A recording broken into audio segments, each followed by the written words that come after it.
and welcome to another episode of Minutes to Midnight with your host, Martin Murphy. Two very special guests tonight. I have the leader of the National Party and founder of Clonaireann, Justin Barrett, and his wonderful wife, Rebecca. So I'm going to bring the guys up and we're going to chat for about an hour or so. Good evening, Martin. How are you? Justin, Rebecca, thank you very much for coming on. I really appreciate it, especially the two of you. Yeah, we're together. We're actually in separate houses as of this moment on separate lines. That's a wonderful way to make a marriage last. No. It's just comfortable internet here, as opposed to Rebecca has an iPhone. It's a better connection. By the way, you're on mute at the moment, so if you could just put that. There we go. Yeah. Sorry. No, yeah, that's fine. There's no apologies. There's no script. There's no nothing. This is the completely uncensored. You can say what you want. You can do what you want. You can curse. You can. There's no rules. Like I said, it's just conversation. And the whole point of doing these is literally just to have conversations with other human beings. We get very, very caught up in, long format podcasts and interviews and this, that, and the other, and people don't just talk naturally and allow people to eavesdrop. But there is a couple of things I want to talk about because you guys were affected by the storm as a lot of people in the Midlands and the west of Ireland were. So I just want to kind of hear about that. I've heard a little bit of Rebecca talking about it on Spaces. So just the current situation in your area, and we'll say further afield. There's still a lot of people without power, isn't there? Now, as of today, power is back with everybody in our area anyway. Everybody has power back.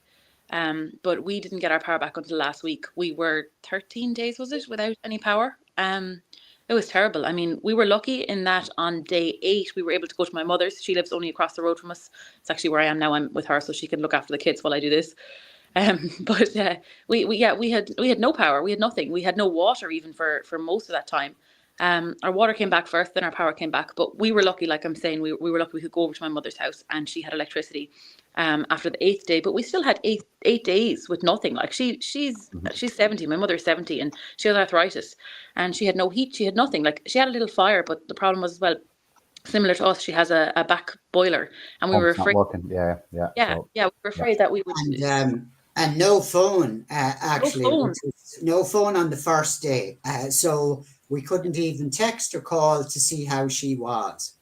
And our car was blocked in to the driveway with a fallen tree. So we couldn't drive over to see how she was. We couldn't ring her to see how she was. It was the late evening of the first day that we could even just check how. And it was one tiny area in the kitchen. I managed to get phone coverage, and I texted her, and I got a little text back saying she was okay, everything was fine, not to worry. But like I was worried, and it was terrible. And it's terrible how long everybody has been left. And like it's like a third world country. I mean, it's such a basic human right to be able to warm yourself, wash your children, wash yourself, have water. It's incredible that it's interesting you say third world country, because I would firmly believe that we are rapidly heading into that territory. We've had a crumbling health service for 30 years now. Most of our civil service doesn't work. Our infrastructure is crumbling, and then we have obviously the influx of IPAS. We might deal with that later. But do you think that this, especially the people in the west of Ireland and the Midlands that were most affected, do you think this will wake people up a little bit to the fact that government is not going to save you? In fact, government doesn't want to save you, and most likely government absolutely hates and detests your very existence. Do you think it'll wake a few people up, or it'll make people realize that the state is potentially our enemy? I worry about the reaction, to be honest, because being longer on the tooth than either of you. If you remember Ceausescu's Romania, he had this notion, which he called a very simple name, which was systemization. But what it amounted to was this horrific notion of taking the villages of the Romanian countryside and moving all those people into tower blocks, like Ballymun, but just out into the countryside, whereby the state, could then turn on, off electricity, water, any supplies that were required, and also the police could literally lock the front door of a village, and that was it.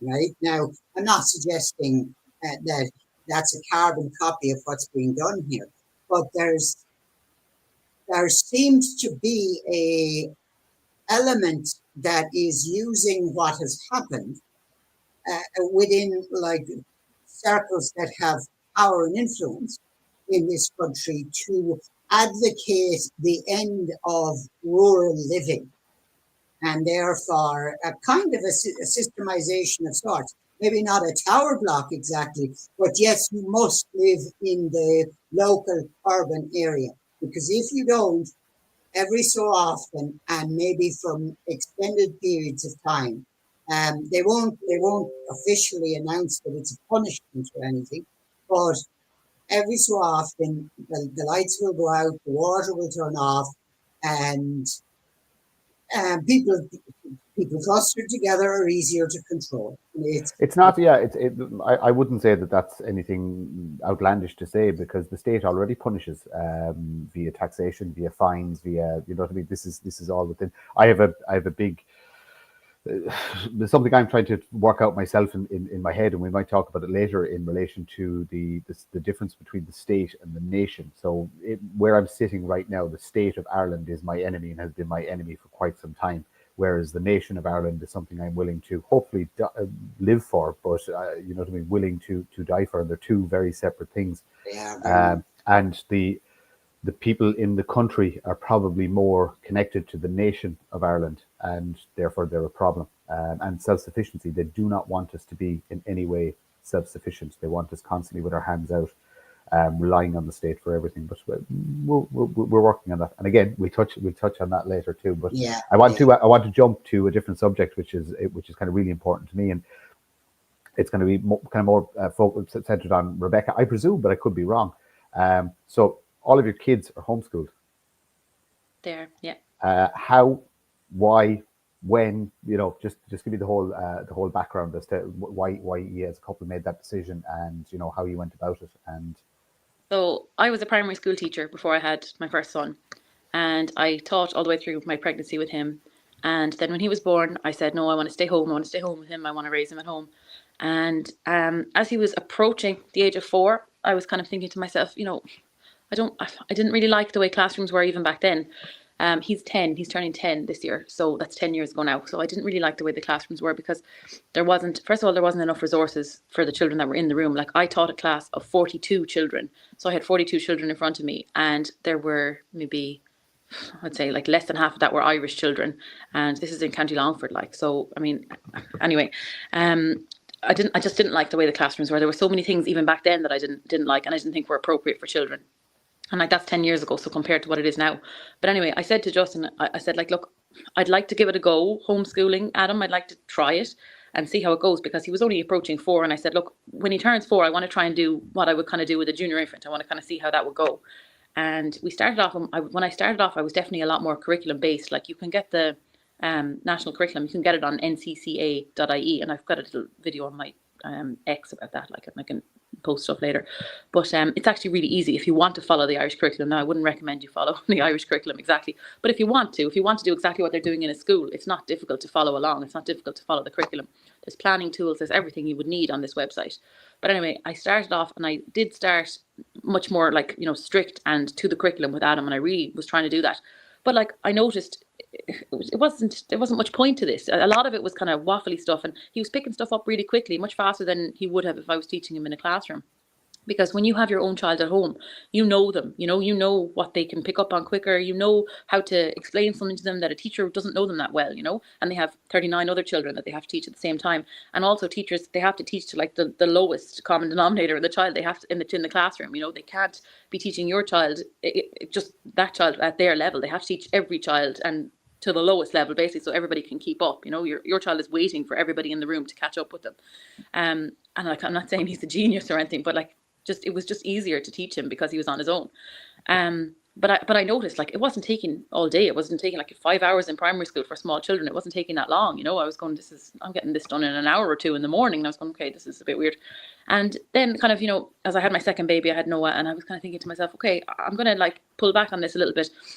And we focused a lot more, we focused a lot more on play, and we focused a lot more on just going out in the world and just experiencing life and experiencing, nature, and just even, really simple things like if I have to go to the post office, or if I have to go to the bank, or even grocery shopping, I take them with me, and they have human interactions, and they're getting prepared for what's out there in the world, like the real world, and like they'll make the shopping list with me, and they'll get their reading, they'll get their language through the shopping list, and we'll do maths, they'll calculate our budget and all sorts of things like that. And there's so many, real world ways of teaching your children. You don't need to sit down and do so much at home work with them. Now, obviously, as they get older, like Adam, like I said, is 10 now, and he's doing fifth class work for maths, and he's flying it, like he loves it.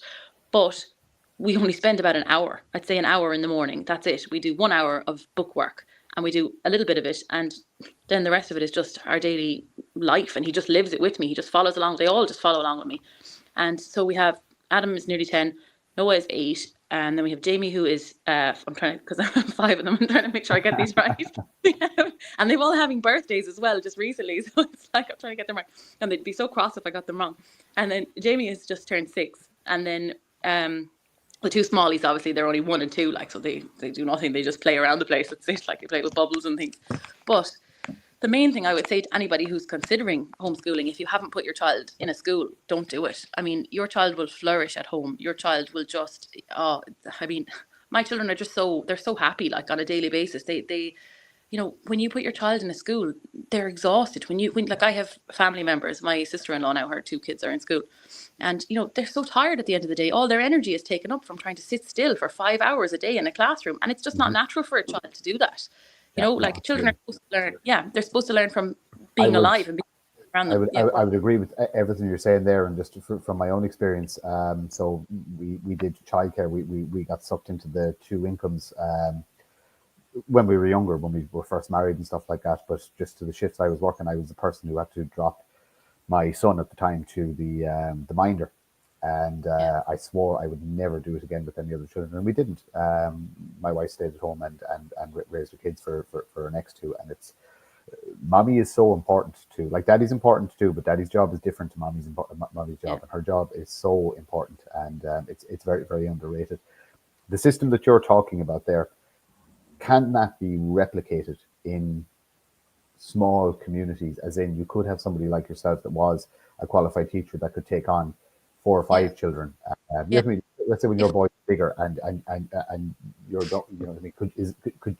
Could we start our own schools that taught? Yeah, we absolutely could. Relevant information that's actually useful to create good humans.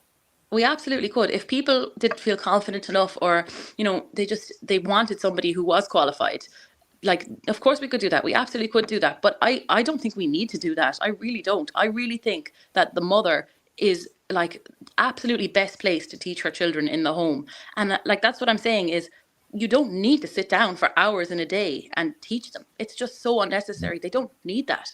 And like, but I'm actually talking about kind of like not a school in the sense of the anglicized version of schooling that we adopted. I'm talking about actual, essentially like the scouts, so to speak. Do you know what I mean? Where you spend time outdoors, you spend time working with your hands. And Justin, I'd like to hear your opinion on this. I have an opinion that, you know what I mean, once you actually reach the age of 12 with the ability to read, write, and have basic mathematics, you can pretty much achieve anything in the world. The ability to read and write, to comprehend and communicate, you know what I mean? The world is your oyster. That is pretty much true. And Rebecca would be best placed to know this, because she went through the education system to be a primary school teacher. So she knows how the departmental schema works.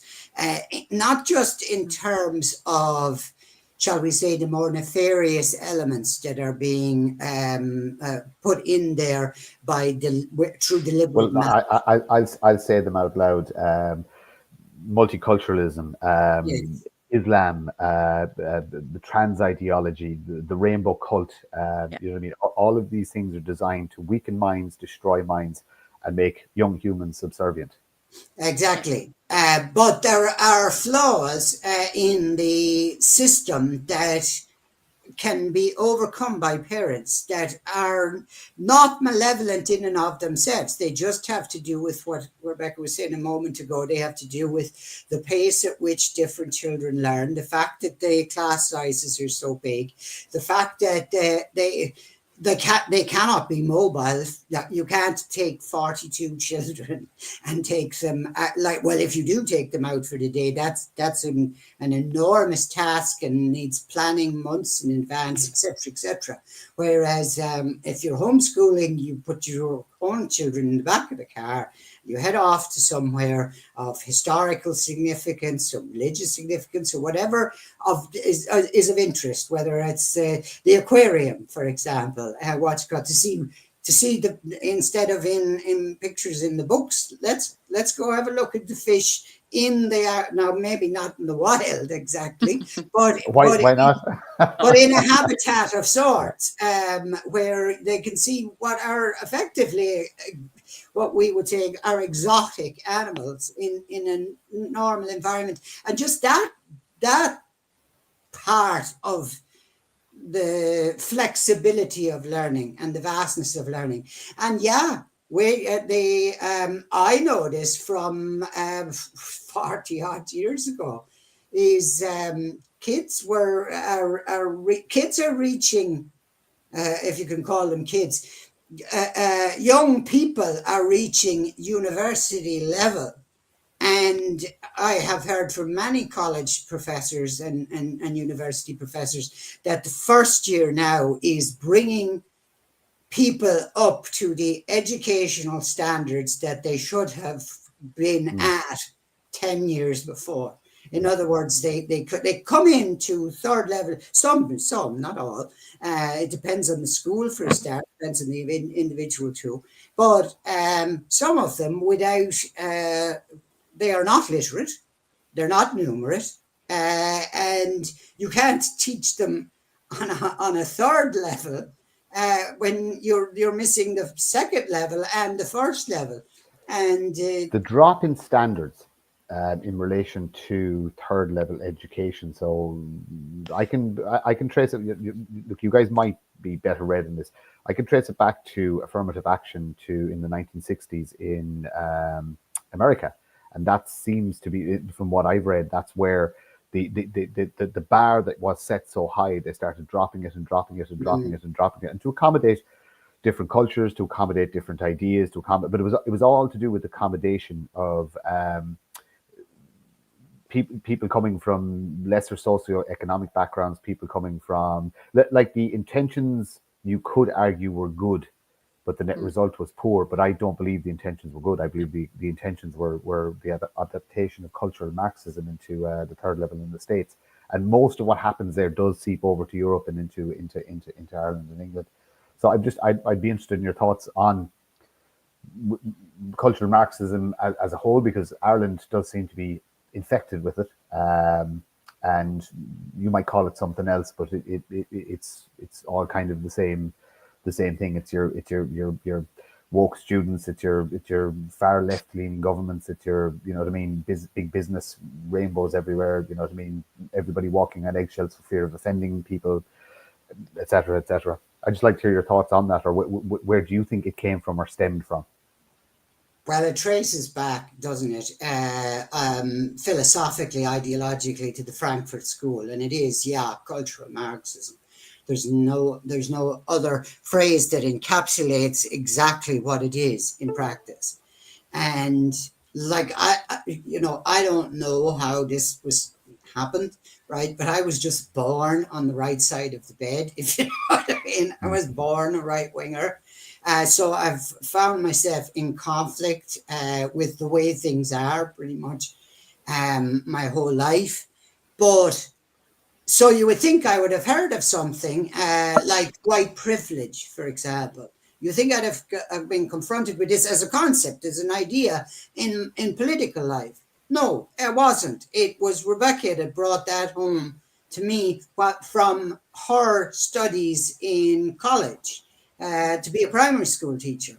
the phrase, the exact phrase, the first time I heard it, white privilege, was from Rebecca, not from racist texts or, you know, or these hate mongers that I'm supposed to be or listen to or anywhere else. First time I heard it was out of the University of Limerick, and a primary school teacher student there who was Rebecca, and she came home saying, oh, well, we had a lecture about white privilege. And I literally went, what is white privilege? Now, that's many years ago now, so it seems silly for me to even say like that I was able to say what is it. I'd be curious just to ask Rebecca, do you remember the lecture on it? Only vaguely. Do you remember who gave the lecture or even where? I can't give you her name. I can't remember her name. I'm sure I could find her if I went on the Mary I website. I'm sure I could find out who she was. But I can remember it was the backpack of white privilege. That was what the lecture was about. And it was basically that white people always carry around this backpack with them their whole lives. And we had to be especially aware of this as teachers, because we were privileged as white people, and we were to not, impose our white privilege on the children that we were teaching, because we were going to be teaching, children of different. It's going back a few years now, but how did you feel sitting in that in that lecture? I thought it was ridiculous. I thought it was the most ridiculous thing I'd ever heard in my entire life. I was going like, it just seemed bizarre to me. I remember I just sat there going like, the backpack of white privilege. I'm carrying around a backpack of privilege. What are you talking about? Because what? And I remember I came out. The strangest part of the conversation actually was that, and I don't remember any more than Rebecca who the woman was that gave the lecture, but she was an outside speaker from one of the NGOs. And I had debated her on the radio several times myself. Now, she had never used, back then, this is way back now, she had never used the phrase white privilege on radio. And she had never used it in argumentation or debate in open live forums that the average ordinary Irish person would have heard. But there she was, putting it into the minds of the primary school teachers that they were to put it into the minds of the children. And I guess the concept, and it's part of cultural Marxism as well, the concept is don't argue with the older generation. Don't even try to introduce new concepts to them. Get into the universities, get into control of the people who have control or access to the minds of the young. And then the next generation coming along will be your wave. Whereas you just argue with Justin Barrett on the radio as just, oh, you're straight white old male. I wasn't even an old male at the time. It was just, but straight white was enough. But the word white privilege wasn't there. But I had debated the very same woman, and that meant that those philosophical concepts were in her head when she was talking to me and when she was talking to the radio audience or the TV audience out there. But they were more elaborated and constructed as she gave lectures in college, which were mandatory for primary. And you had to understand and know and practically believe these concepts in order to qualify as a primary school teacher. And therefore, one leads on to the other. And so, is it unfair to me to say that it is technically a form of brainwashing? Oh, it is brainwashing. Oh, very deliberately. That was my thought. Why are the cultural Marxists better funded and better organized than anything that can hope to oppose them? That's because of who's behind them. Yeah.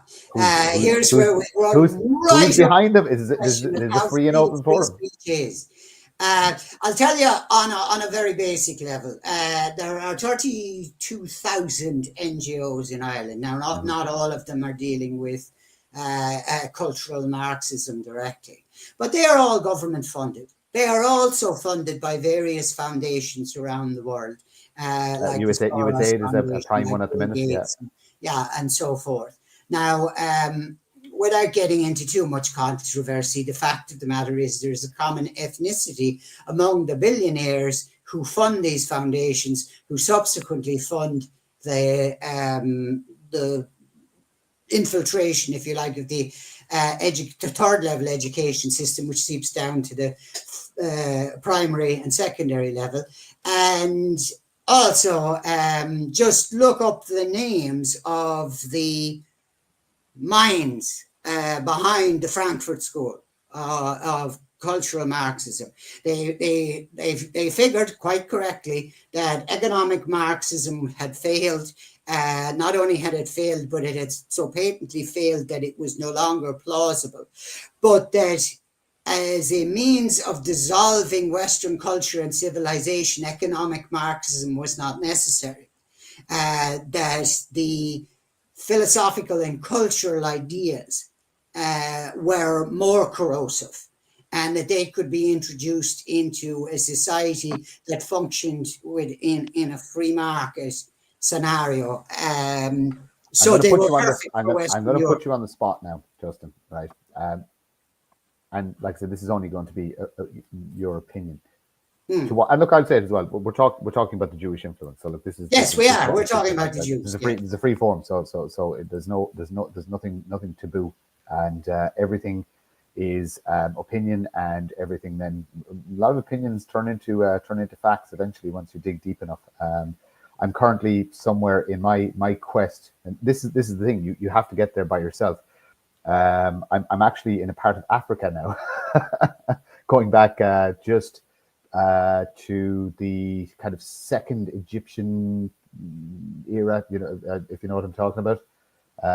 There's somewhere in Somalia that has something to do with something, but I'm only scratching the surface of it. But we have a very interesting history if you actually go digging into it. But to get back to it, to what end? You support and promote cultural Marxism to collapse Western society. But if you collapse Western society, you pretty much have you can have totalitarianism, you can have anarchy, you can have lots of things, but none of it's productive. Yeah, and here's where we come into the real controversy, I guess, of the question, is the assumption being that let's take non-Jewish left wingers, which is vastly what you'll actually meet on a day-to-day basis in an Irish context, right? But the malevolence comes from somewhere else. But they do not intend to construct. This is the strange part about cultural Marxism and modern Marxism in general, is the political and economic ideas that Marx expounded in Das Kapital, for example, with all their faults and failings, stood behind a facade of trying to construct an alternative functioning society that was better than the capitalist one, as he viewed it, that was currently in existence. So the propaganda for it was essentially constructive, that we will construct an alternative society and it will be a better society.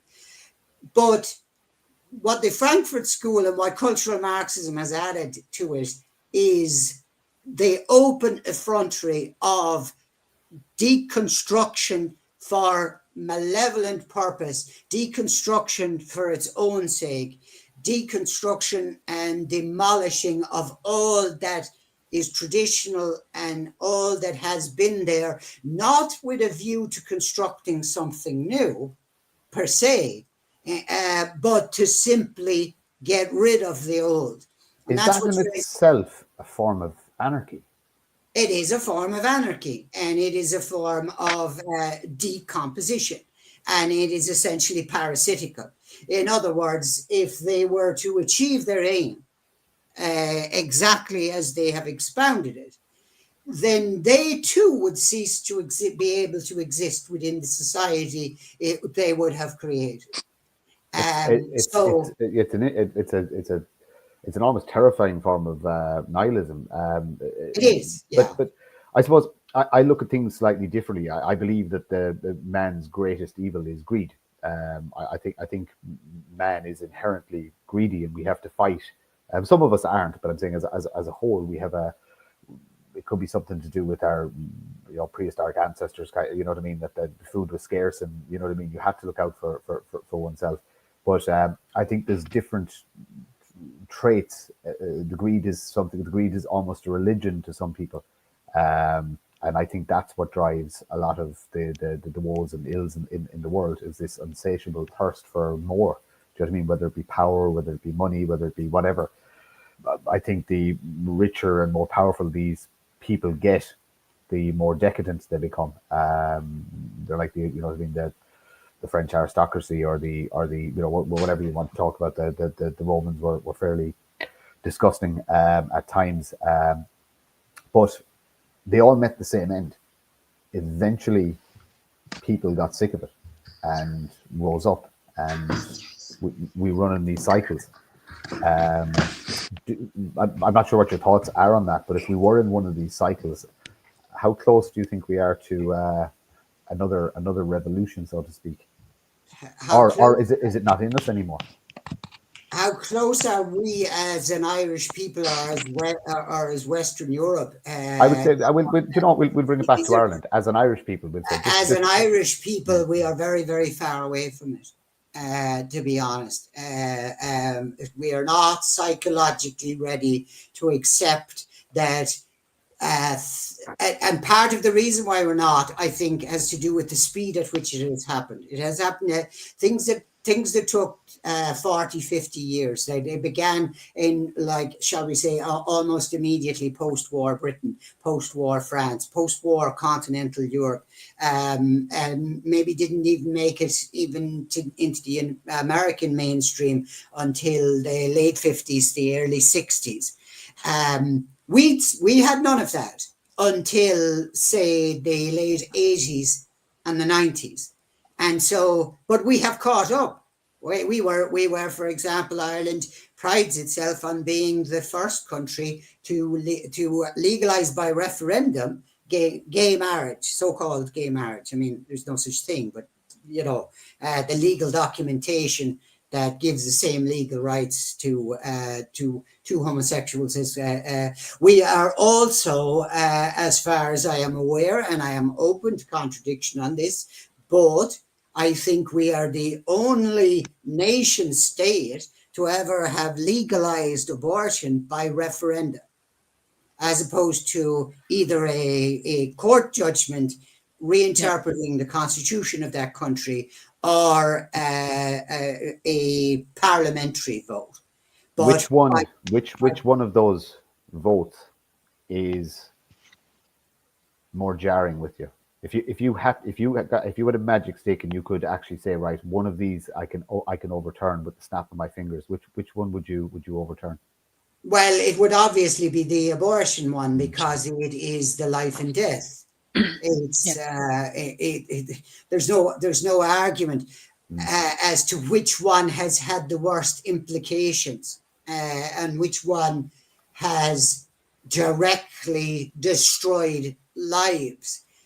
But to disconnect the two from a cultural continuum, it would be wrong as well. For example, I would suggest that had the gay marriage referendum failed in 2015, we would not have had an abortion referendum. No, that's very, very reasonable. I would agree with you as well in relation. But which is the worst? The gay marriage. We're talking about the vivisection. Should not have passed. Yeah, we're talking about the vivisection and the tearing asunder of human beings, or even at the earlier stages, their chemical deaths. So this is clearly worse than a legal right that can be given to two people to do bad things, like objectively immoral things with each other, or that would be legally sanctioned. But as on a political I continuum. wouldn't. You see, I wouldn't have an issue with you can. I do believe in love, and I believe you can love whoever you want to love. But I believe that our state was founded on the notion of man, woman, children. That's how as a species. And if you've any Yes. concept of evolution or how we survive, man, woman, babies. That's it, and that should be protected at all costs, and that should be held above everything else. And what you choose to do in the privacy of your own bedroom with another consenting adult, to be honest with you, it's none of my business. I'm not going to tut or anything to anybody, but there should only be one type of marriage in this country, and that is between a man and a woman, and there is only a man Well, it's and the a only woman. There's it's the only kind of marriage that can benefit the state, because it's the only kind of marriage that can naturally provide children, and that's what the state needs to continue and to go forward. So But that's the thing is, yeah, it's written into our constitution, and yeah. some people might spit in the constitution, and some people might say it's one of the greatest documents ever written. It doesn't mean anything because it's not implemented, and it's completely ignored Yeah. by the state, not the nation. But yeah, I hold family above all else, man, woman, and children, and everything that the country can provide should be to the benefit of that natural union. And I'll put in the caveat that it should be to benefit Indigenous Irish unions, not anybody who's not here. There should be. I've been saying a word a lot lately that people are kind of shocked, and they're kind of going, you can't say that. And apartheid, I believe we should have a completely apartheid taxation system. That there should be one set of rules for the Indigenous Irish, and anybody else, if you're here, that's fine, but by God, you're going to pay. And I think that's a good. It will be a good system for dealing with our immigration. Let's just make this place so unpalatable to come to via taxation, and like all, I would take the libertarian approach in relation to social services and benefits. If you're not Indigenous Irish, we're not even looking at you. Goodbye, leave. Well, yeah, that's like it's.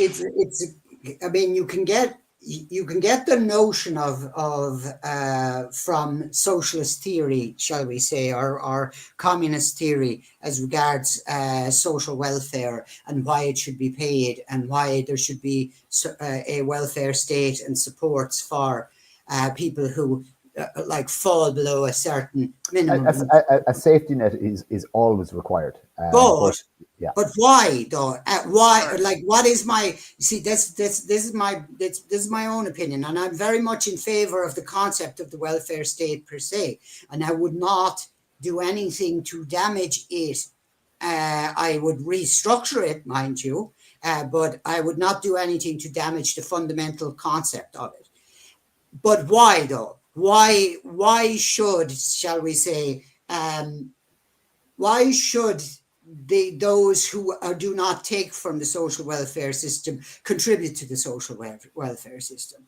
And I believe that the only logic of that makes any sense is that we have an obligation to people who are of ourselves, who are of the national family, as it were. And like a brother who has, or a sister who has fallen on hard times, or a parent who is now elderly, or a child that is helpless at birth, that our obligation comes to have this safety net, to have this protection, is for the strong to protect the weak, as it were, the economically strong to protect the economically weak, comes from a sense of national community, and that obligation is bound up with being related to each other at its blood base. And if we are not related to somebody, then we have no economic obligation to them. They have their human rights as human beings, and that's fine. But what are my obligations to another person if they are not of my people? And the answer to that question is quite simply, I have no obligations to that person if they are not of my people. So I do have a right as an Irish person to say, if somebody is living in this country, and I don't oppose everybody be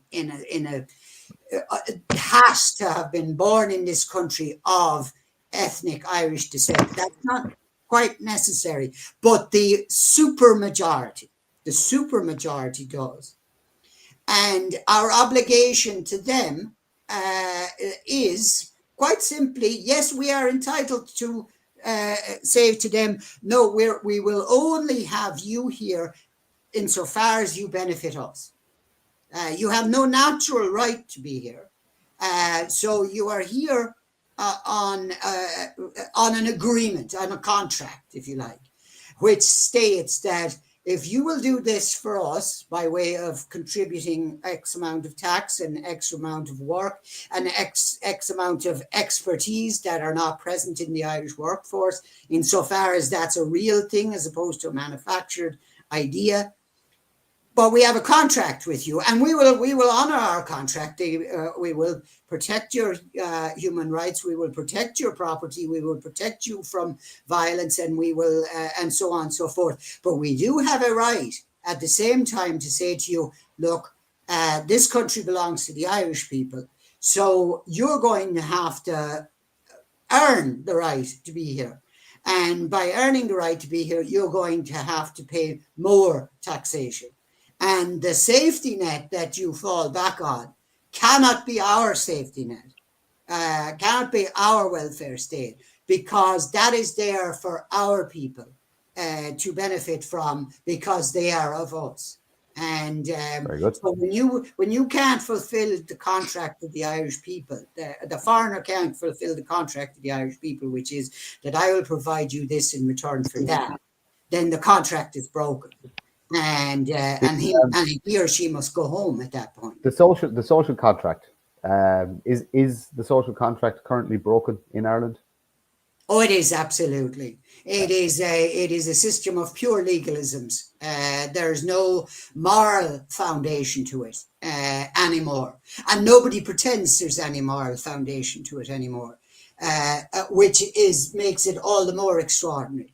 Except, again, you'll hear on the very far left them talking about our obligations to the whole of humanity. Now, the reality is that nobody can fulfill. The great part of, from their point of view, is if you are obligated equally to the whole of humanity, then you have no actual obligations, because it's every man for himself. Me as an individual, I can't help 8 billion people, and if I can't help 8 billion people, but I must help everybody equally, I tell you what I can do is I can help nobody. How do we help? That's my excuse. How do we help the Irish people, because we live in a small little island, off the west of Europe, with a very, very small population. People don't realize how small a population we are until they go to somewhere like London or New York, and then they see, if you're lucky enough to get to Japan or somewhere like that, you see what or if you venture to India for whatever mad reason you'd want to go there, that you'll see what people. But the Irish people cannot perceive the number 1.1 billion or 1.3 billion Chinese is probably far more now. They can't seem to perceive that in numbers, that if the gates aren't closed, they're not going to stop coming, and the supply never ends. How do we? I don't know. Should we be showing more videos online of what an average Indian city looks like, or Yes. Yes.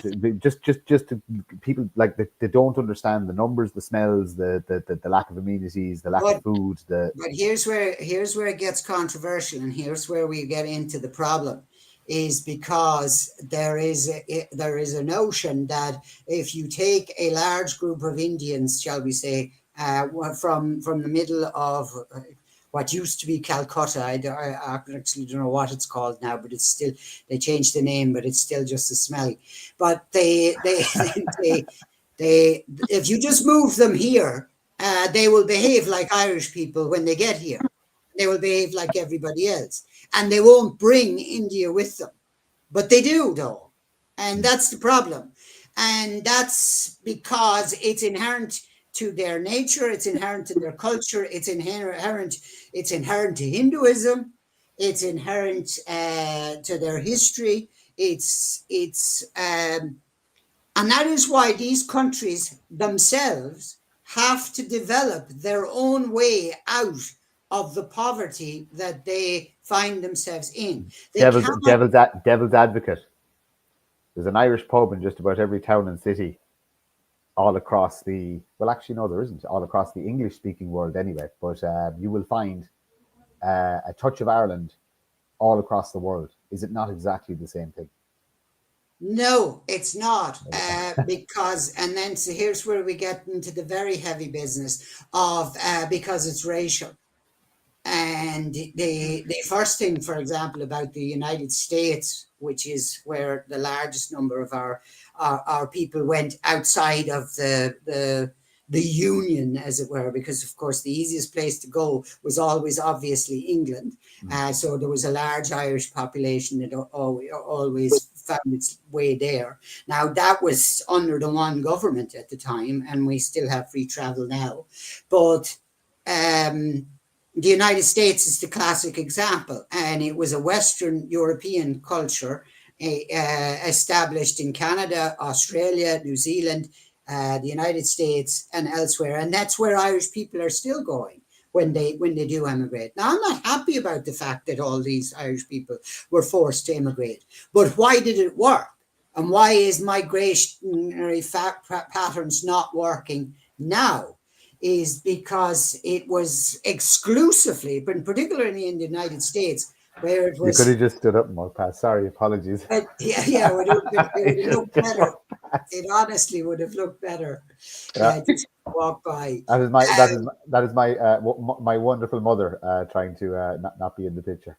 That's grand. Well, she's welcome in the picture because anyway, it worked because they were similar people. They were kindred blood, and they could mix together, and they were all of Western culture and civilization. What I'm saying basically is that it is inappropriate and inapplicable to apply the Western process of modernization and the Western process of getting out of poverty to the populations of India or the populations of China. It's an inappropriate way for them to develop. And because it's an inappropriate way for them to develop, it's causing them to develop in the wrong way. It's not suitable for them. And so it's failing them. So there's a double failing. They can't meet Western developmental goals or standards through Western methods because they are not of Western culture and civilization. They would find their own way in time, but it would be peculiar to themselves, and it would be peculiarly Indian, and it would be peculiarly Chinese. Or it would be peculiarly Malaysian, or it would be peculiarly. But what you have in the United States and Canada, among what we would call the white people of Canada, Australia, New Zealand, South Africa, etc., is European populations. And as European populations, we have had the same historical development.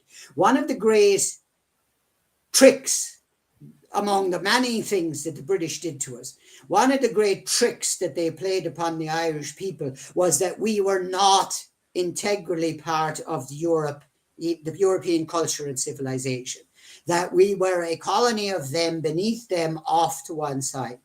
But that's a very recent phenomenon in world historical terms. I mean, it's literally the act of union forward that you find that.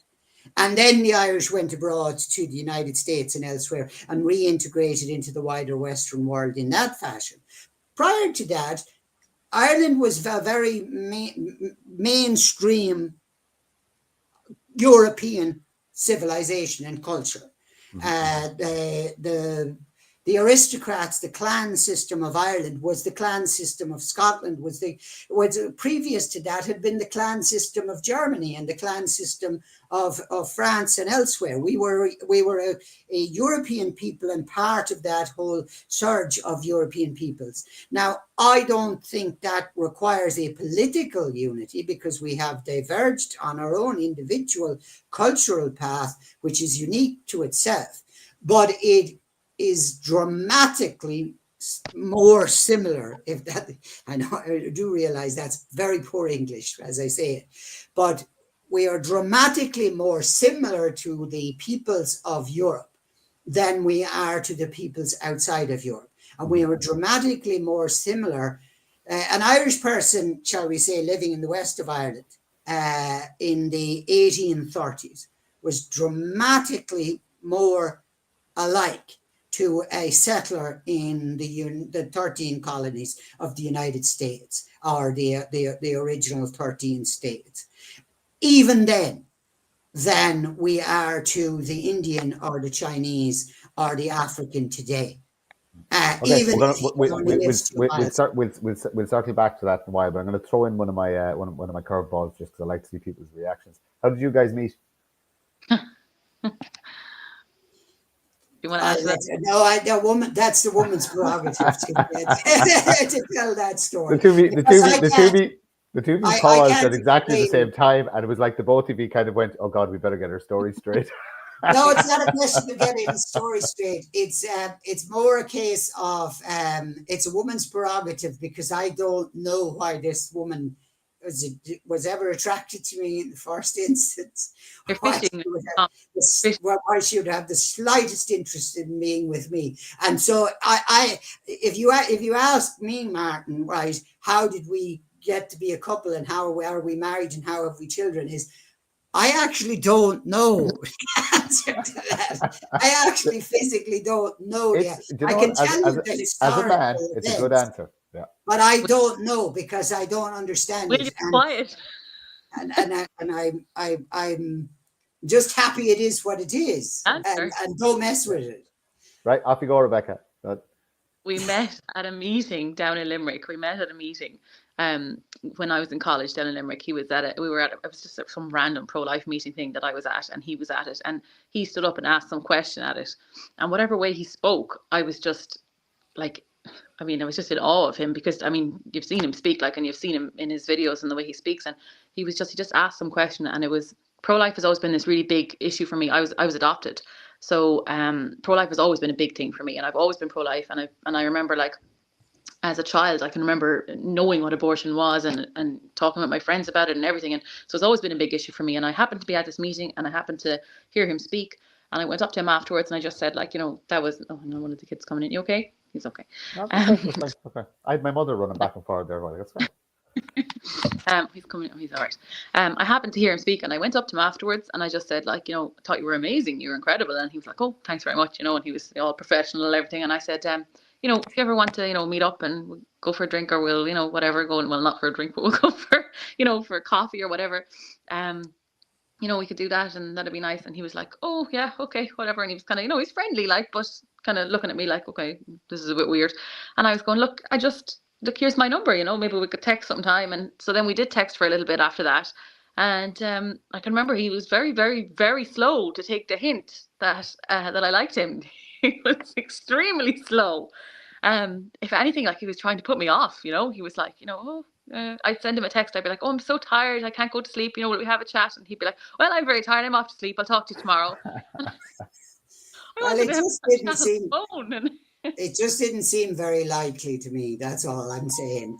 So I thought I was jumping to, insofar as she threw any hints in my direction, I thought they were delusions of grandeur. You were very slow. So I tried to ignore them until they became patently impossible to ignore. And then like you pretty much fell for Justin the first time you heard him speak. No, just telling the child to turn off the other light. Yeah, turn it off there, Jamie, because it's making a fan noise. Yeah, thank you. He's turned on the fan now in the other room, and it's going to make. Fine. Don't worry about night. Don't listen to. Kids and fans are more important than anything. Yeah. So, like, it's a case of this is just a thing. So, if you do what you have to do. Yeah. First time I heard him speak, he was just amazing, and I mean, like, I fall from every time I hear him speak. He's just incredible. He's like, the clinching moment was that she was going to go for, was it 3 months of the summer to another country to teaching experience, part of your college course teaching experience. and we were kind of going, oh, I'll miss you, like, oh yeah, all in the, like, you know, platonic and friendly way. And I went, no, I'm not. I'm just going to say it straight out. No, I don't want you to go. And she came back with, why don't you want me to go? And I said, well, if you didn't go, then we would have the summer together. And she sent me a text going, what do you mean by together? And then I just said, as a couple. And I press on that text, and it was like, oh, now you've done it. How long did you leave him wait, Rebecca? Do you remember? I can't remember. I can't even remember what I said back. What did I say back? What did I say back to that? Yes, that's what you said. Yes, that's what I want to. That was nice of me. And then we rang like for an actual phone call, and then we were 14 years we later. were officially a couple over the phone. Very good. But we've had a lot of back and forth and a lot of and we'd met a few times, but it was all very just you know. Yeah, but it's a lovely story, and people should know things like that. Like I said, it's about humanizing everybody, and like we all have little stories, you know what I mean, that make us. Look, there's elements of you're both well aware of it. There's elements of branding, you know what I mean, that can be. I mean, look, the reality is that sometimes it's actually hurtful because you're actually thinking, Jesus, am I this that they're trying to make me out to be, or how do you guys deal with? You're quite public, so I see how you deal with it. We'll say publicly in relation to. I've seen you come back at people who make statements about you. Rebecca, I've seen you defend Justin. I've seen you come back at people who make statements to you. How at home, just the two of you, do you deal with the fact that you openly have enemies? Like, you know what I mean? I have enemies, and then you have detractors, you have naysayers, you have people that purportedly want the same thing as you, and that you want the same thing as them, yet they still look down their noses at you. You know, how do you deal with that in just day-to-day life? You know, just walking around where you live, and just would say, is it a constant burden, or are you able to kind of box it off and not carry it with you every day? And it's to both of you. Yeah, it's interesting you said that, like that there's people who are supposedly on the same side as us, you know, and personally for me, that's the hardest thing that I've had to deal with. Like, I'm okay with the lefties because they're just like, I mean, if they liked me, I would be saying something wrong. You know, if these people think I'm doing something right, then I'm clearly doing something wrong. But the things that get to me and did get to me were especially, you know, around the time of the coup, and people that I thought were close to us and people that I would have had in my home. And, you know, like, they have met my children, and, you know, they knew me personally and they knew my husband personally, and then they say such derogatory things about him. I found that hard. You know, I was upset by that. Justin is a bit of a kind of a tougher skin than me when it would come to that. But like, I mean, we would talk about it, like, and we would just try and, you know, go through it, and Justin would kind of calm me down sometimes, because I know, for example, when James Reynolds released the video that night, and he said all this awful stuff about Justin. I mean, I rang James. Now, James has subsequently said he was afraid to answer the phone to me because he didn't know what I would say to him. But, you know, Justin would talk me down from that, and he would say, like, you know, don't let him get to you. Don't go there. He's not worth it. You know, he's just not worth getting that upset over something like that. But those are the things that would get to me. People who are supposed to be on our side and aren't. That would upset me. But I don't know you, Justin.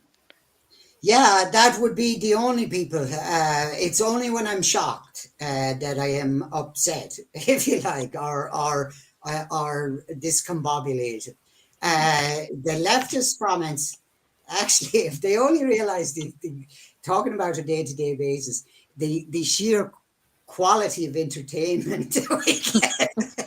I do. From some of the comments and responding to them, especially like we are here now. We're not together. Yeah, the back and forth. Different houses, but for whatever reason, because I'm down the country at a meeting or whatever, but for whatever reason, but we get into a like 1 o'clock in the morning argument with some lefty who's like, and we're both engaged in the same argument.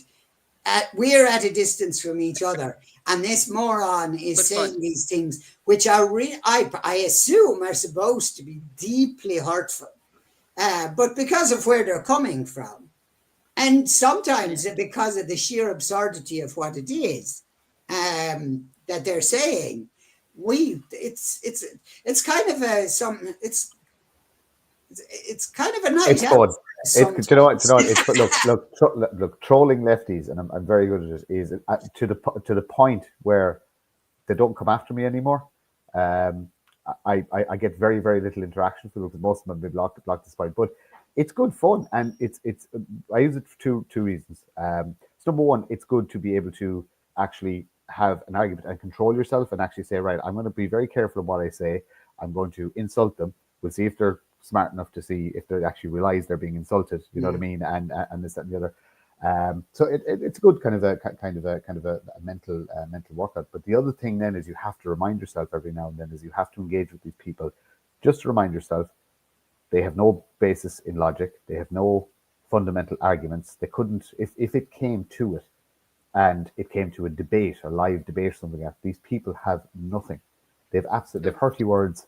They've a couple of sayings and chants and stuff like that. And outside of that, there's nothing between their ears. There's no critical thinking. There's no deep thought. I question myself all the time. I doubt myself all the time. I ask the question to people that are close to me: am I imagining this, or is this actually happening? Is this in my head? And I have those conversations with people. Okay, is our country actually under threat? Are we being outbred? You know what I mean? Is the rise of Islam a serious concern? And I'll have those conversations with people, and just to check myself, because we can get caught in echo chambers. So you have to step out of it every now and then and ask a normie or ask a lefty or have a conversation with somebody outside of your outside. So just I mentioned Islam there. I didn't mean to bring it up earlier on when we were talking about it.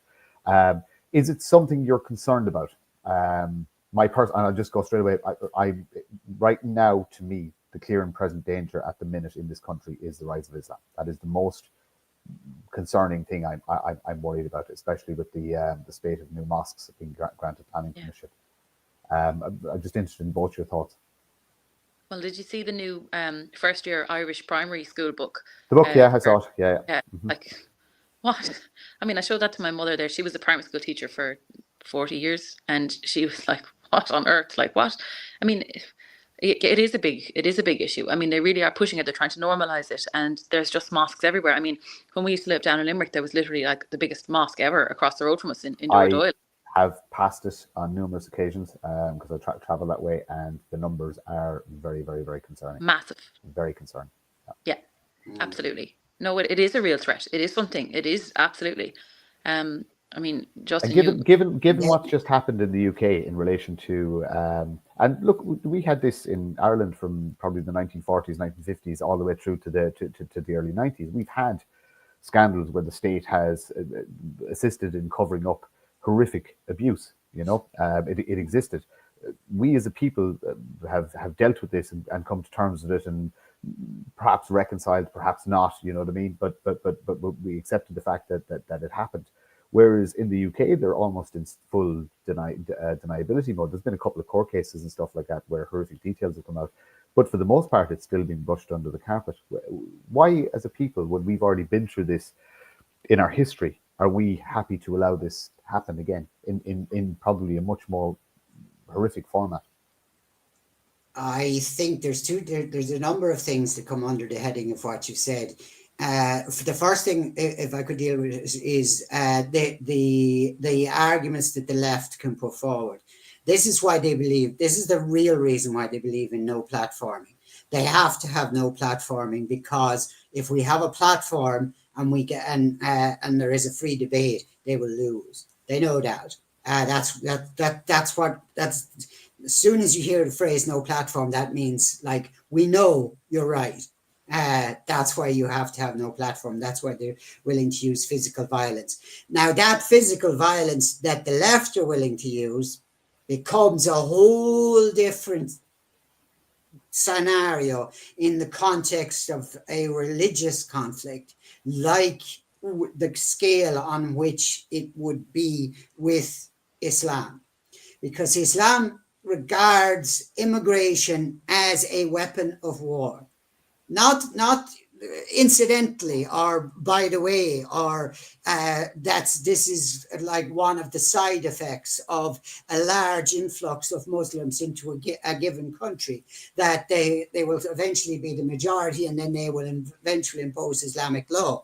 No, this is part of jihad. It is an actual methodology of jihad to deliberately funnel the numbers into a given area, and part of their expansion across the world from their origins in the Middle East across North Africa has literally been by that methodology of first just arriving in small numbers, minding their own business and so on and so forth, and then growing in numbers, with the design for takeover. And the shocking part about the British scenario is exactly because we know how corrupt this state can be when it comes to covering things up. And we have a scenario where there is easily enough verified evidence in the public domain in Britain to justify, beyond a shadow of a doubt, an enormous government inquiry into the totality of what happened with regard to Muslim grooming gangs, with regard to the extent to which it was not simply bad men doing bad things, but that it was organized and motivated by religious and racial hatred by the minority, still the minority, but in some areas in Britain, the majority, Muslim population against the indigenous British population. And while that's not happening in Britain, it begs the question, knowing our own history and knowing the extent to which things can be covered up and were covered up, it begs the question. It doesn't beg the question, is it happening here? It begs the question, to what extent is it happening here? Because anybody who is naive enough to believe that there is nothing like the Rotherham gang scenario taking place within this country would need, in the first instance, they would need to answer the question is, where are the young girls gone missing from Tuslake? Where are they? Just that simple question. Without any addition of, I'm accusing Roderick O'Gorman or his department that these girls are here or they are here. No, just answer the question. Where are they? Where are they in the first instance? And if we can ascertain that they are somewhere safe, then we can settle. Then we can settle on that. But the department seems to find it an insulting question, and one it refuses to investigate, and one it refuses to answer, and one that Tusla refuses to engage with. So you have the exact same rhetoric that happened in the UK. So is this because our systems of governance are so similar, or is it because there's a genuine fear in the state in tackling Islam because of what it's capable of? That they're all hoping to tread softly, and maybe they'll go away. The first instance would be, whether we like it or not, the legal and political systems of Ireland and Britain are so similar because many of them just changed name and just changed ranking. But the law, all of the common law of England was transferred over to Ireland. A conversation at another time about the City of London, but so we have all of that.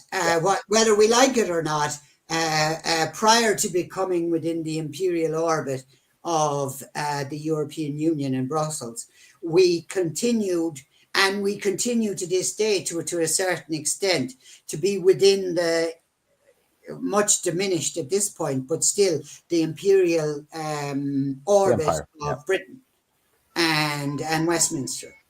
Not to mind as the actual occupation of the 6 counties of the northeast. But there is, on behalf of our own political class, and maybe we got this actually from the British, is in a different way, is an inferiority complex to all things foreign, and therefore a self-abnegation when it comes to defending what is Irish against what is foreign.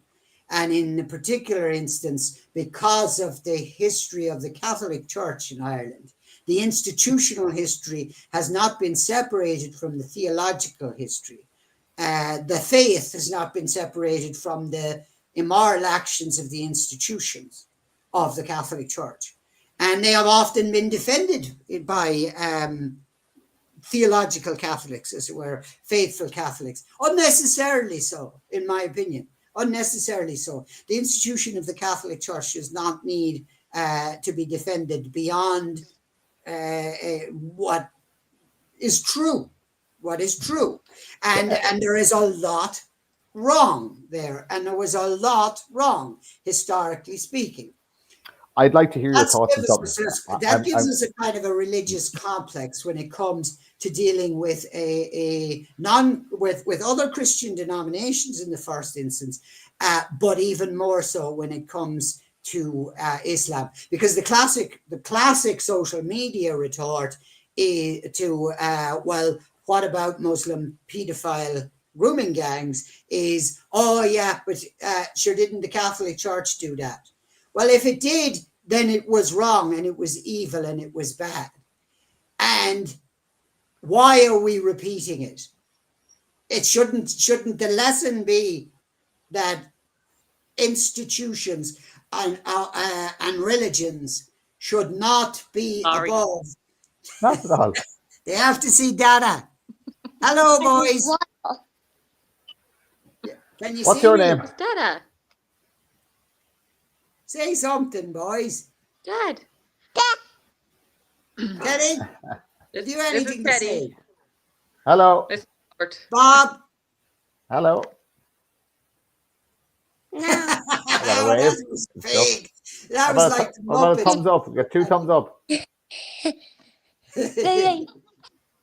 Oh, I'm going to say it again. Enjoy them when they're that small, because it's very, very different when they get bigger. Sorry. No. Not at all. I better go. No, Rebecca, you jump off if you want. Or listen to me. You can jump off if you want, but you're more than happy to stay on as well. And don't worry about it. It's lovely. I'll mute my mic so I can still hear. I'll mute. Perfect. And just jump in again. Just pick up one of the kids and shake them when you want to come in again. Right. Do you want to talk about Clonairin for a bit? Right, you'll have to ask me a question, because right. Okay. So you know, I'm curious, right? So you know, I was talking to one of your I'm not sure how would you even term it? Members? Is that the fair term to say? Yeah. In the west of Ireland. Quite well. What's your colleague? Whatever. Yeah. Yeah. We talked about a vetting process. I'm curious. I'm going to put you on the spot. Is there an actual, I would say, formal vetting process to join, so to speak? And as a social experiment, could somebody go through it if it did exist? Right. Let's not make this sound too shadowy, right? Yeah. No, we'll do. Listen, I love all shadows. it is right. Membership is membership, and that's just a matter of like signing up on and sending the €20 and you're on a list, right? But a list of names is a dead list, as you well know. It means absolutely nothing. I mean, to a certain extent, the membership contributions fund some of the things you do, but not to a terribly large extent, because I mean, €20 per member, you know, It doesn't take you far, right? So that's not, I mean, not that people aren't welcome to join at that level, but that's not, there's no need to be vetting people for that. Where the vetting process takes place is where people are going to be activists. So they're going to represent the organization in the public square, as it were. So they're going to be seen, they're going to be heard, they're going to have Clonaireann leaflets, they're going to have Clonaireann banners, and so on and so forth. They will be identified with us, and therefore we have to have some notion of what kind of people they are before they are in that position. But it's not that, it's not MK Ultra either. It's like, it's simply getting to know somebody before you allow them to be in a position where they can say, yes, I represent Clonaireann, and when I say this, I say it on behalf of Clonaireann. We need to get to know an ordinary person who has just joined.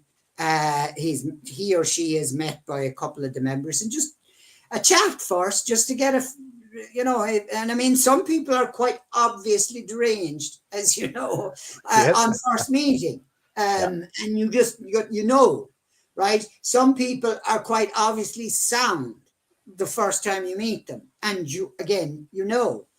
But the vast majority of people, this is the way it works in life, will give off a certain vibe the first time you meet them, which might be plus or minus, but it's over a protracted period of time. All that vetting is getting to know somebody and getting deeper into their motivations. So we have a set of beliefs, and we'd like to know why somebody agrees with us. Why do you believe? Where are you coming from here? Because if your motive is not the welfare of the Irish people and the Irish nation, then ideological agreement on some point of principle is really of no use to us.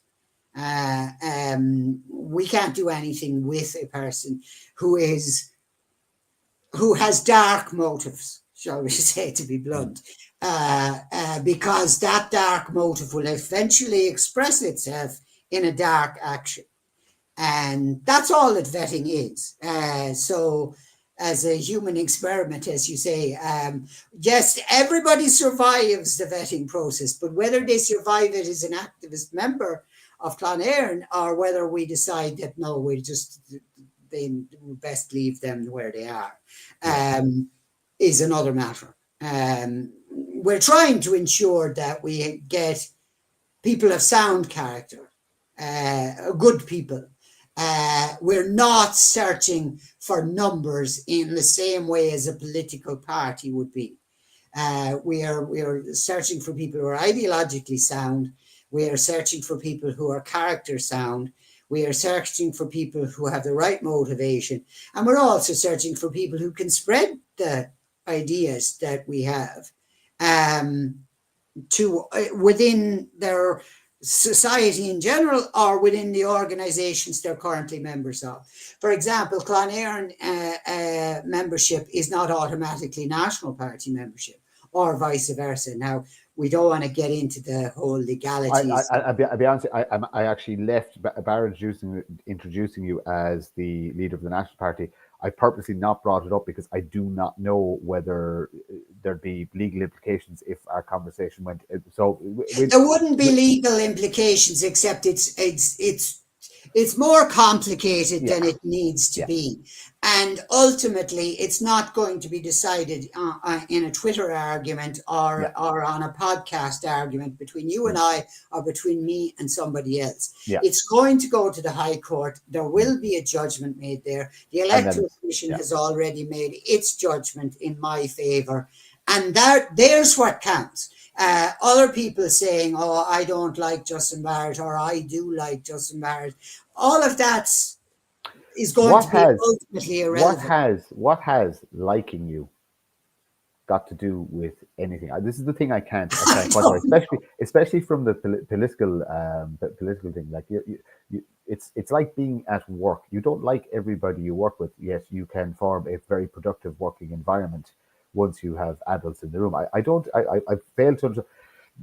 Now, if you're friends with somebody or you're familiar with somebody or get on with somebody, it might make decision making smoother. Sometimes it doesn't, but this thing of notion you have to like everybody to or agree with everybody to form.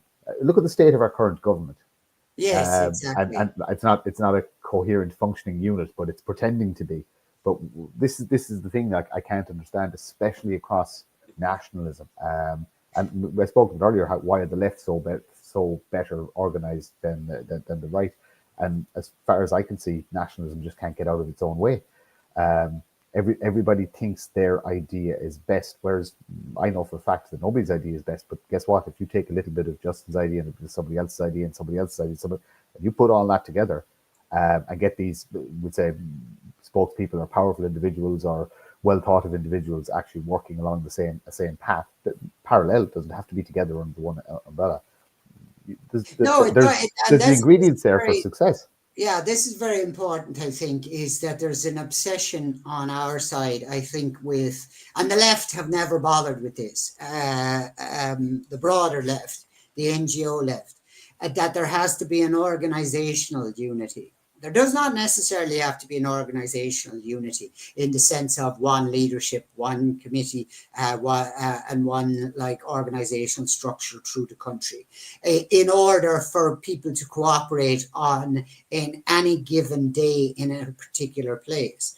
That's one of my views. Now I'm going to be devil's advocate against myself here and say, what has liking or not liking me to do with things is, well, I guess what my detractors would say is that I am unlikable, and that is a political impediment, right? That's the way they would put it. Yeah. Is that the same ideas, if they were expressed by somebody else in a different way, would be more palatable to people than the way I articulate them or present them. Or there's actual ideological differences where they say, no, what he's saying is just plain, honest to God wrong. And that's a point of view. But as I say, as that relates to the leadership of the National Party or the legalities of that, is not relevant. It's ultimately the Electoral Commission has gone through the legal issues. They have concluded that I am still the leader of the National Party. I will need a High Court order to enforce that. That is to say, to get the physical things that the mechanism of the party back into my hands. And that will be decided in the High Court as a legal argument. It will now be decided on a podcast as to who is right politically or ideologically. Because I'm sure whatever High Court justice is going before will be ideologically hostile to both parties bringing their case, in that sense, that he or she will disagree vehemently with the political views of both parties to that case. But that's not the issue. The issue is the question of ownership. And that's a matter of law. So from there, when that issue is sorted, will the National Party continue as a viable nationalist political party, and is Clonaireann a completely non-political organisation?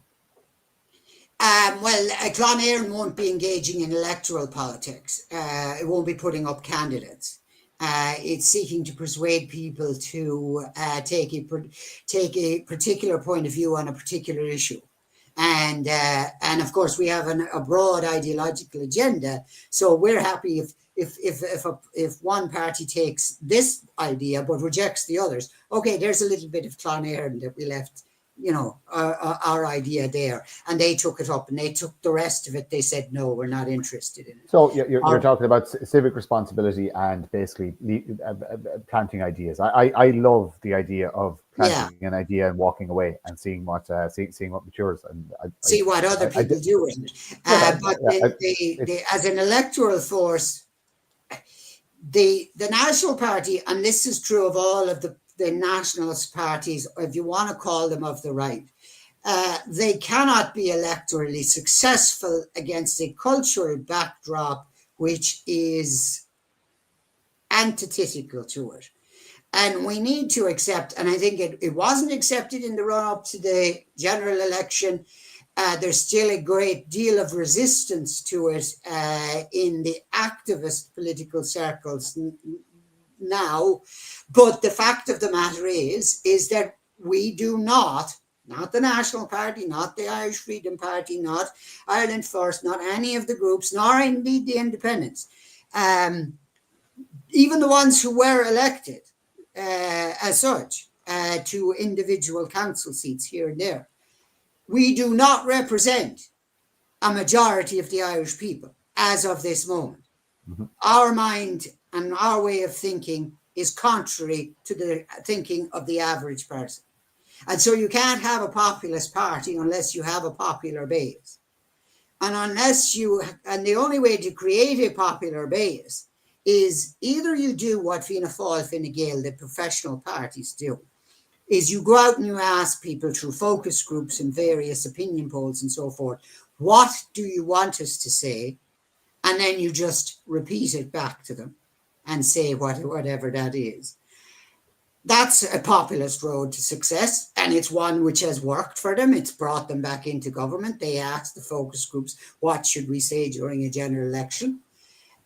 Then there is another way, which ought to be the nationalist way, in my opinion, which is that we understand, we take on board that the vast majority of people are not on our wavelength, are not thinking the way we think right now, and that they must be persuaded. And we must put forward persuasive arguments as to what the alternative we're offering, first of all, why it is necessary, why what we're saying is actually true, and how it will work in practice if it were actually to be done, and make that attractive to them. But in the first instance, and this was the real disaster, I think, last November, is the vast majority of people haven't the faintest idea who we are, to be honest.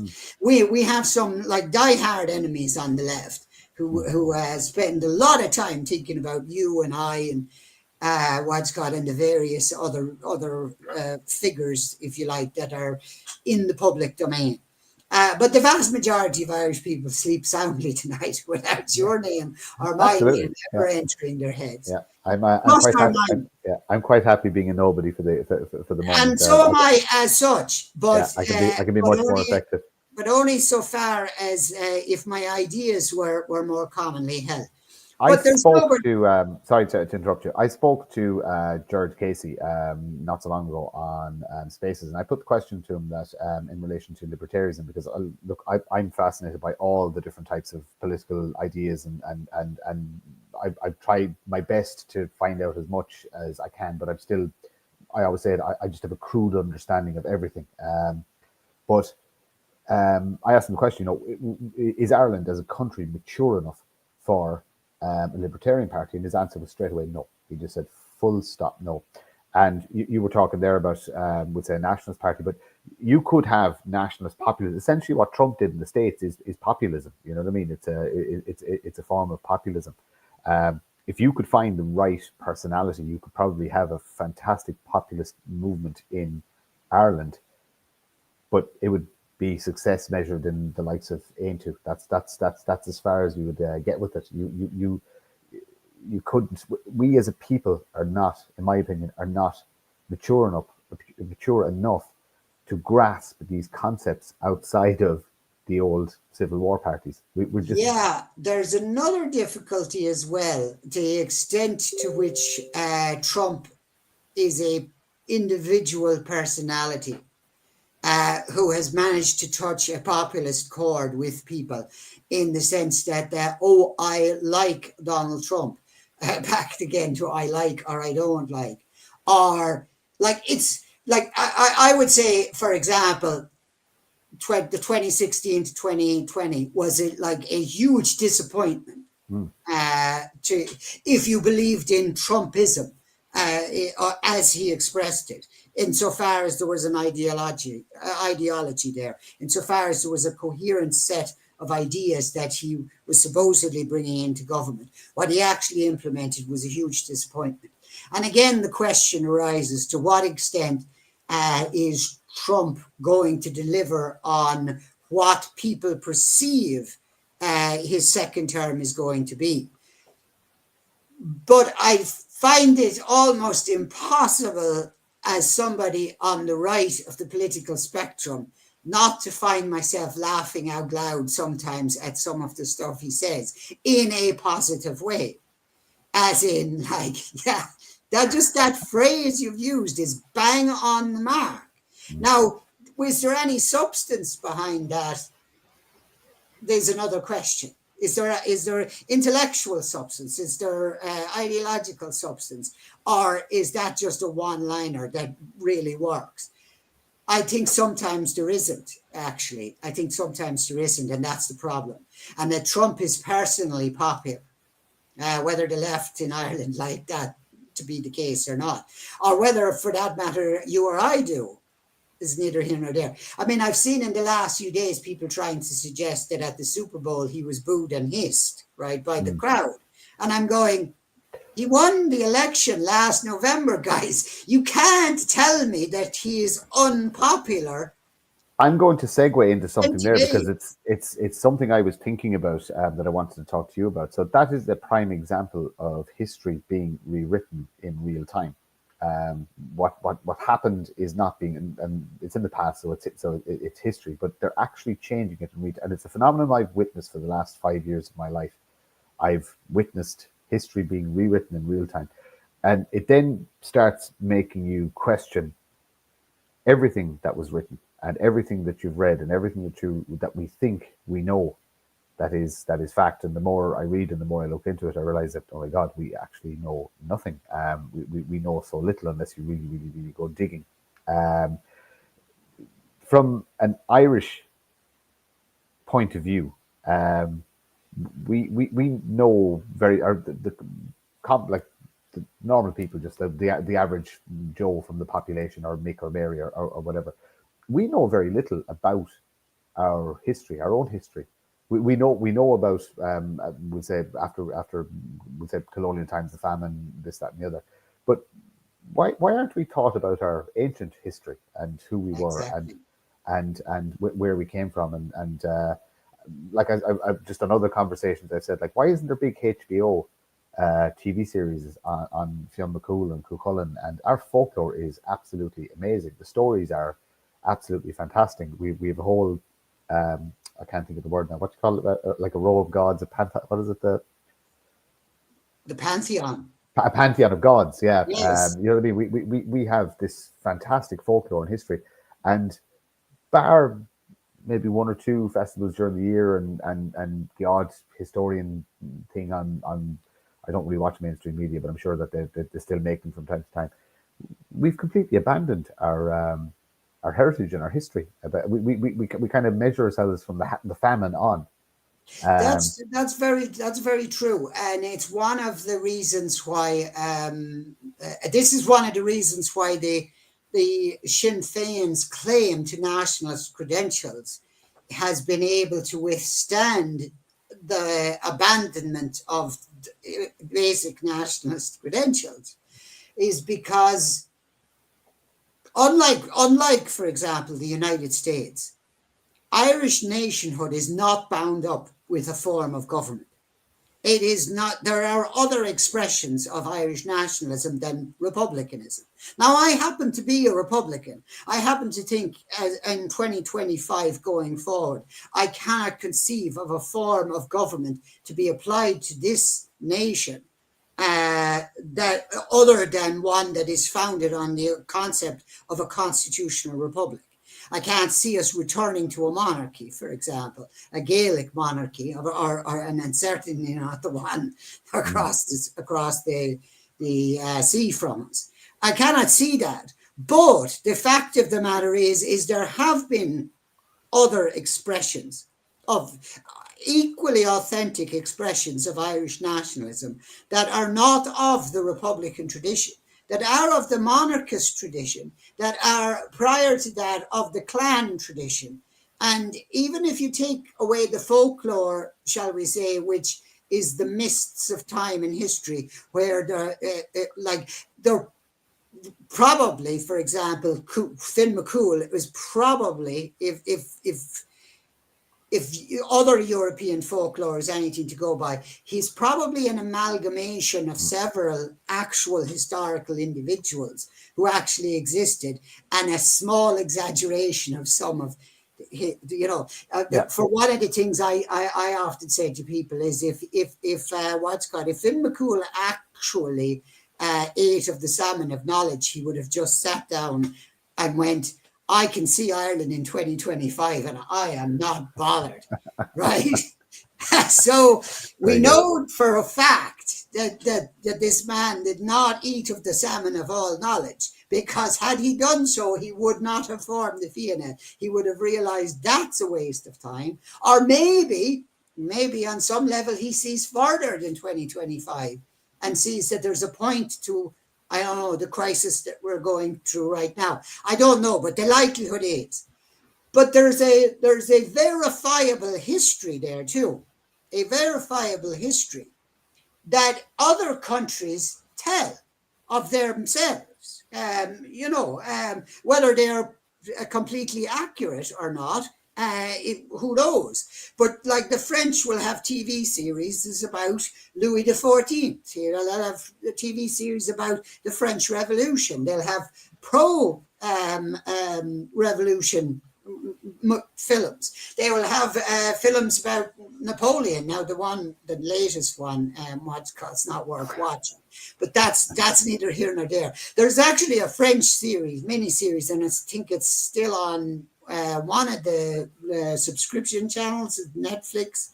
It's the French version of the life of Napoleon. It's a mini-series, about 4 episodes, 2 hours long each, which I think is, first of all, it's more accurate, and second of all, presents him as he actually was, with his flaws. But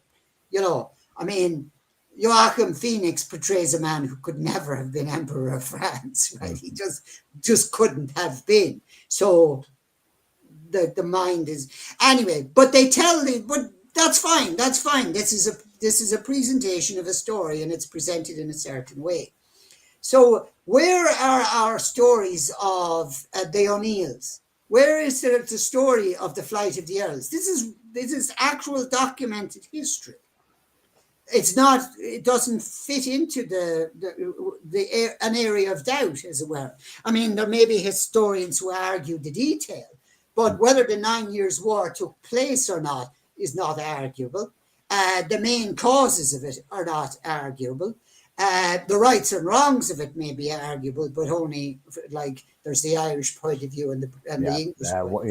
One man's freedom fighter is another man's terrorist. Exactly. But the point is there's this rich history that predates the political form we find ourselves in today, and most especially that transcends the political form of the Civil War and Fianna Fáil, Fine Gael, and that Sayers thought conception of ourselves.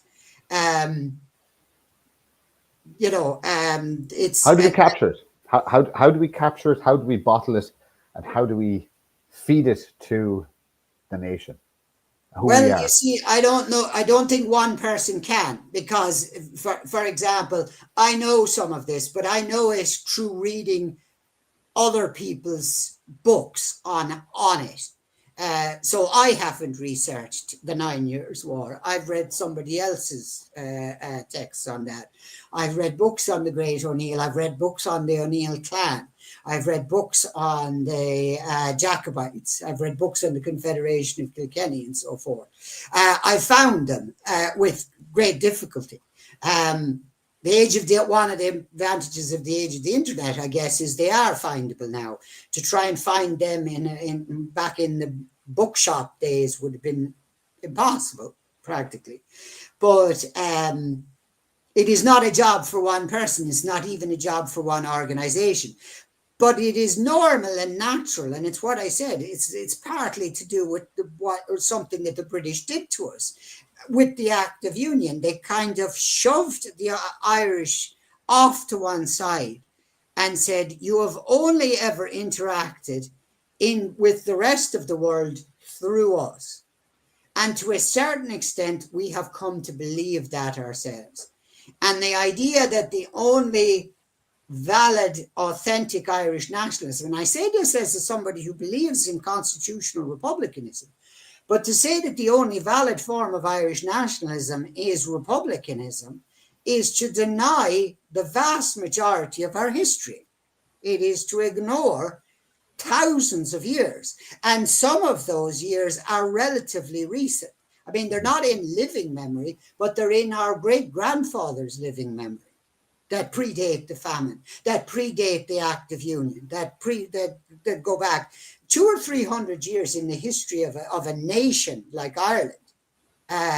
You know, the United States began with 1776. We did not.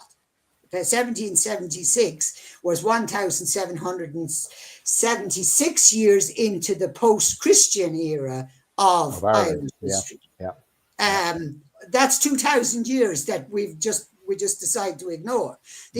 For the United States, that's all there is. And prior to that, there's the colonial settlements. And prior to that, they have to trace their ethnic origins back to the European continent. We do not. We are an ancient nation with an ancient history. It isn't for one person to do that, but it is, I guess, for us as individuals to make ourselves aware of that.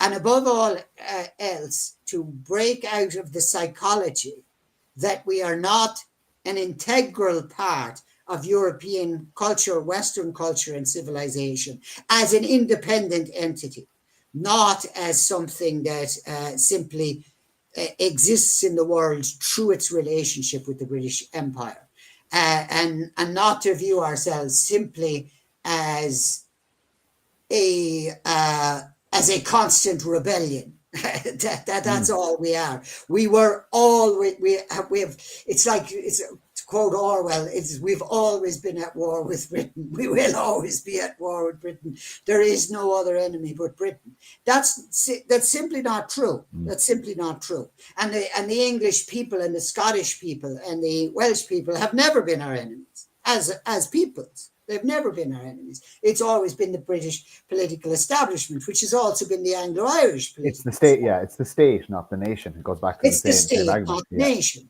And we have no enemies among the nation. In the nation I wish no enemies in the every nation success. of Wales. I wish Englishmen every success in fighting for their country, because by God they have to fight, because the numbers game is against them. But the British state is the enemy. The English state is the enemy of the British state is the enemy of the Scottish, the English, and the Welsh people. The French state is the enemy of the French people. The German state is the enemy of the French people. And now some people just think that put a lot of hope in Giorgio Meloni. I don't put so much of my hopes there. But even if she were absolutely and completely authentic in and of herself, again, like Trump, she's an individual at the top of a system. And the system of the Italian state is anti-Italian and anti the Italian nation.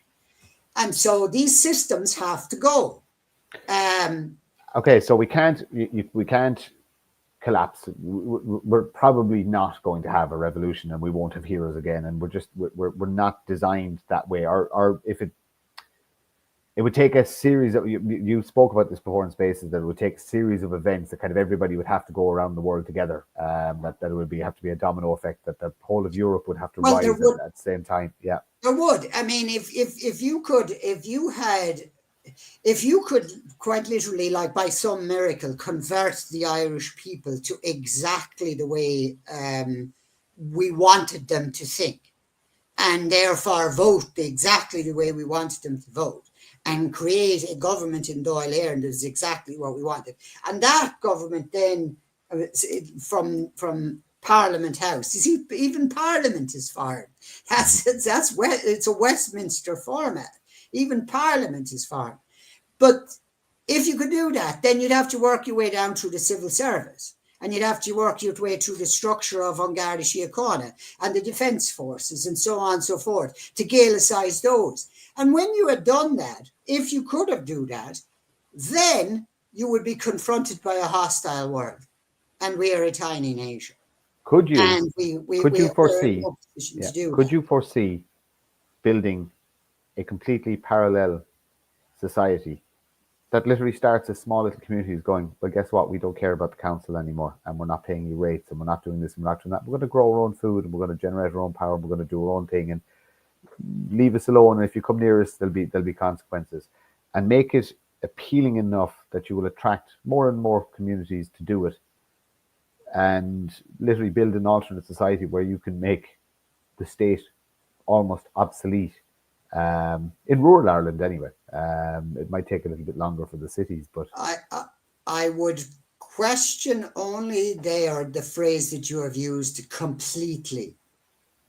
There is no alternative to assuming power in the state at some point.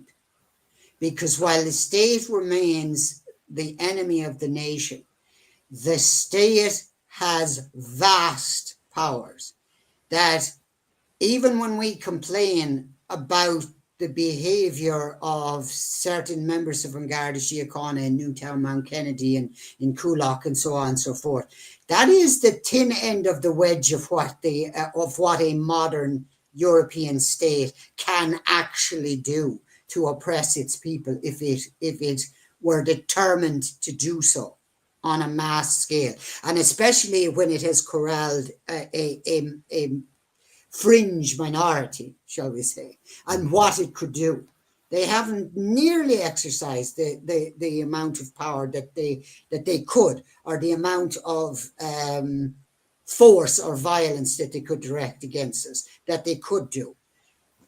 So ultimately, power in the state must come into nationalist hands. But in the meanwhile, we have to live.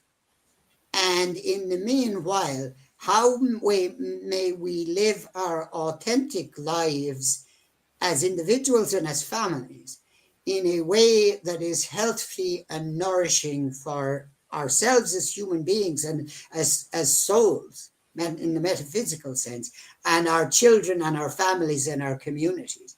And there is a huge role, I think. I don't exactly know how it would be done, and I'd be happy to sit down and talk with anybody about the details and what we could do within Clon Éireann and within any organisation that I'm involved in or people that I work with.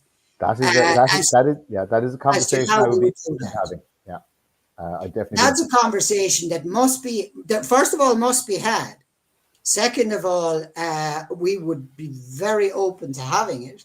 And a lot could be done to make daily life more bearable, even within the context of this hostile state apparatus. But that hostile state apparatus must be dismantled at some stage, and the nation and the state must become one again at some point. And in order for that to succeed, on an international scale, in other words, in order to survive, never mind succeed, in order to survive, it needs to happen as an authentic, organic outgrowth of the nationalisms of Europe. The French must become French again, the Germans must become German, the English must become English. I think Britain has, now God help me, I'm going to say this anyway, Britain has to go. There's no, without the empire, British nationalism does not, to me, make any sense. It is not a nationalism. It was imperialist from the get-go. As soon as the English took their law-making power outside the borders of England, they were already on an imperialist path. And they were already disrespecting the nationalism of the Welsh, and then the nationalism of the Scots, and then they're not. Long before they started wandering around. Justin, we're gonna have to wind it because I'm a stickler for this. We've both sets of 55 minutes used up, this is the longest one I've ever done, and we could actually probably go for another hour or two. But I'm a stickler for this. But the caveat is you'll have to come on again at some stage. Absolutely, and it's probably another few conversations that would be good to have that people can eavesdrop in. I want to finish on a question, and it's a very, very, very serious one. When are we getting the Justin and Rebecca podcast? We've discussed this as to whether we should do it, and sometimes we've discussed it in the context of we'll have 15 minutes of a conversation. Like Gogglebox, we'll be watching something on the television and we'll be commenting to each other on it. We should do that. But, you could probably monetize that as well. I just have this weird feeling that the two of us, if we actually turned on an actual camera and there was just the two of us there, we just go silent. We just stare at the camera perhaps and not say anything at all. I don't know. There are no immediate plans. My God, the woman can and I mean, to her great credit, she is staying on top of the situation, but she's dealing with 5 children under 10 already, and to just spend a little while here this evening, as you can see. No, fair play to her, and please, I know she had to drop off, but please pass on my sincere thanks, because I really do appreciate that. She's like, I mean, I love her, so I'm allowed to say that. So I personally think from the outside you look like a fantastic couple. I wish I'm just a long, happy marriage, and you're gonna have great fun with those boys. Oh God help you when they start drinking. I said, God help you when they start drinking, if they start drinking. Five boys, a small army. Very, very good. Look, Justin, I really appreciate your time. Thank you very much. Thank you, Mark. I would really, really like to do it again, because, like I said, we've been talking for 2 hours and it literally just flowed, and we barely scratched the surface of anything. So if you're ever willing to come on again, I'd be more than happy. Absolutely, no problem. Okay, I'm gonna drop you down there, and you can stay on for a few minutes if you want, and we can we'll finish off. Just kind of I always kind of do a wind down after it, kind of thing. You know what I mean? So, okay. Right. If you can stay on for 5 minutes. Yeah. Okay, I'm gonna just drop you down there. That was a fantastic show. Absolutely. So massive thank you to Justin and Rebecca. A lot of viewers here tonight, so hello everyone. Thank you very much for tuning in, and you can watch this back on my YouTube, on Auntie Casey's YouTube, and you'll probably be able to get it on Facebook and Twitter again as a playback. So thanks for watching. Good night.